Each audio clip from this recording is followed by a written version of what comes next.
L'islam politique, ça fait plus qu'un siècle. Il y a une montée réelle avec les frères musulmans. D'un côté, l'Égypte.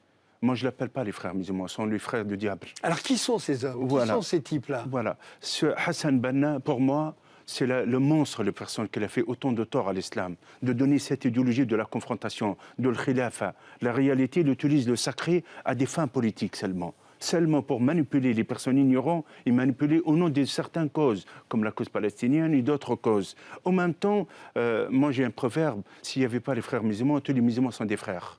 Parce qu'ils ne sont pas des frères. Ils font la division, la zizanie, guerre civile, la fitna qu'on appelle la fitna. Parce que la fitna en Algérie, il y a 200 000 morts. 200 000 morts juste en Algérie. Et aussi, de l'autre côté, depuis l'année 1979, malheureusement, la montée en Iran, le régime de Mullah. Parce que l'autre côté chiite, parce qu'il y a une côté sunnite, l'autre côté islam politique chiite, qui monte avec aussi cette vision rigoriste, cette vision de haine, de barbarie, de sauvagerie.